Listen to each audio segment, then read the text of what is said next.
আপনাদের এই অসাধু উদ্দেশ্য যদি কারণ থেকে থাকে এখান থেকে আপনারা সরে আসুন, কিন্তু লাভবান আমরা সবাই পাবো।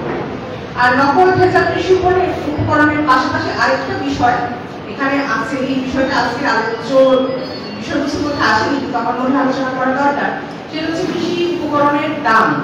এই দামের কারণে কিন্তু কৃষকরা অনেক ক্ষতিগ্রস্ত হচ্ছে। আমরা এখানে অনেক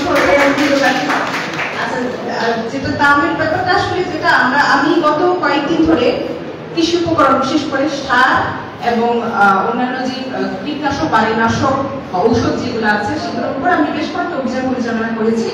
আমি শিল্প উপজেলায় করেছি, ভাটির বাজারে করেছি, তারপরে আপনার সদরে চারবাংলা বাজারে অনেকগুলো সারের ডিলার সাব ডিলার আছে, ওখানে অভিযান করেছি। আমার যেটা অভিজ্ঞতা হয়েছে যে অধিকাংশ জায়গায় সারের দামটা আমি পরে বলি, আগে আমি কীটনাশক বাড়িনাশকের কথাটা বলি।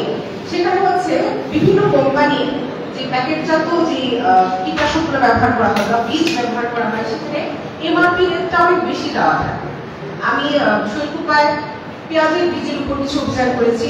এখন কিছুদিন মানে পেঁয়াজ রোপণের সময় কোথায় এখন এটা পেঁয়াজের যে আমেরিকান এবং ইন্ডিয়ান যে বীজগুলো বাংলাদেশে আসে সেখানে প্যাকেজের উপর যে দামটা লেখা থাকে সবচেয়ে বেশি প্রচলিত কোনটা, কোন ব্র্যান্ডের, আপনারা কোনটা বেশি ব্যবহার করেন? আপনারা কি পেঁয়াজ ব্যবসা এখানে আছেন?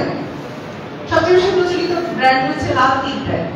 এটা হচ্ছে হাইব্রিড ব্র্যান্ড এবং এটা প্রচুর উৎপাদন, শৈলকুপা উপজেলাতে প্রচুর পেঁয়াজ উৎপন্ন হয়। সারা বাংলাদেশে এটা বড় একটা পার্সেন্টেজ পেঁয়াজ উৎপন্ন হয়। পেঁয়াজের বীজ আমি দেখেছি যে এমআরপি রেটটা অনেক বেশি দেয়।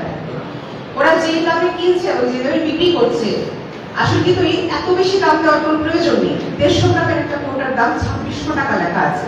ওরা বলছে ওরা বিক্রি করছে 2200 টাকা, ওরা কিনেছে হয়তো 2000 টাকা, কিন্তু যেটা 2200 টাকা বিক্রি করা যাচ্ছে সেটা 2600 টাকা এমআরপি রেট দেওয়ার কোনো প্রয়োজন নেই। এক্ষেত্রে আমি সিনজেন্টা কোম্পানিকে আমি অনুরোধ করবো, এটা যদিও আপনাদের কোম্পানি না, তারপরে আপনারা বিভিন্ন জায়গায় আলোচনা করেন যে আপনারা এই বিষয়টা একটু আলোচনা করতে পারেন যে কোম্পানিগুলো এত বেশি এমআরপি রেট দিচ্ছে কেন। এই বিষয়টা নিয়ে আমি স্যারের সাথে কথা বলেছি এবং আমরা কিন্তু অফিসিয়ালি আমরা একটা লিখেছি, আমাদের মিনিস্ট্রিতে আমরা জানিয়েছি যে পেঁয়াজের বীজের রেটটা অনেক বেশি দেওয়া হচ্ছে, আসলে এটা কোনো প্রয়োজন নেই। অনেক বেশি দাম, এখানে খুচরা ব্যবসায়ীরা একটা সুযোগ পাচ্ছে, ওরা যদি এমআরপি দামে যদি বিক্রি করে সে কিছু বলার কিছু থাকে না, কিন্তু আসলে এই জিনিসটার দাম এত বেশি না। শুধু পেঁয়াজের বীজ না, কীটনাশক বা অন্যান্য বীজের ক্ষেত্রেও আমরা দেখেছি যে এমআরপি রেটটা অনেক বেশি দেওয়া। যখন আমরা তাদেরকে জিজ্ঞেস করি হয়তো 180 টাকা এমআরপি রেট দেওয়া, যখন জিজ্ঞেস করি কত দামে বিক্রি করেন, আমরা 60 টাকা 70 টাকা বিক্রি করি। 180 টাকার একটা প্রোডাক্ট কিভাবে 60 টাকা বিক্রি করা হয়? এখানে কিন্তু একটা প্রশ্ন থেকে যায় যে এটা কি আসলেও আসল পণ্য নাকি নকল পণ্য? যদি আসল পণ্য হয়ে থাকে এমআরপি রেটটা বেশি দেওয়ার প্রয়োজন নেই। এখানে অনেক বেশি ফাঁক আছে, আমরা এখানে কাজ করার আসলে অনেক জায়গা আছে। আমরা তো মূলত কৃষি, শুধুমাত্র কৃষি নিয়ে আমরা কাজ করি না, আমরা বলতে ওইখানে বিভিন্ন ধরনের প্রোডাক্ট নিয়ে কাজ করি এবং কৃষি নিয়ে আমরা কাজ আগে খুব একটা করিনি। আমাদের জন্য এই সেক্টরটা আসলে একটু নতুন। তো আমরা যখন দেখছি অনেক ধরনের ব্যত্যয় দেখছি, আইনের ব্যত্যয় দেখছি, এটা আসলে ব্যবসায়ীরা এবং উৎপাদনকারীরা এটা মানে যৌথভাবে এই জিনিসটা করছে। এটা খুব অসাধু একটা উদ্দেশ্য নিয়ে করা হচ্ছে। এবং বর্তমানে সারের কথা এখানে আমি দেখলাম যে বিনোদ স্যার জিজ্ঞেস করেছিলেন, এখানে অনেক সারের ডিলার আছেন আপনারা। সরকার নির্ধারিত যে সারের দাম আছে তার চেয়ে বেশি দামে কিন্তু সার বিক্রি করা যাবে না। সরকার যে দামটা নির্ধারণ করে দিয়েছে সেটা কিন্তু সর্বোচ্চ খুচরা মূল্য, ওটা ডিলার পর্যায়ে রেট। আপনারা এখানে ডিলার যারা আছে তাদের কাছে একটু আমি প্রশ্ন করি যে আপনারা সার কত দামে বিক্রি করেন? ওরা ইউরিয়া এক বস্তা কত দামে বিক্রি করে? ডিলার একটু বলবেন কেউ? ডিলাররা এক বস্তা ইউরিয়া সার বা টিএসপি সার কত দামে বিক্রি করে?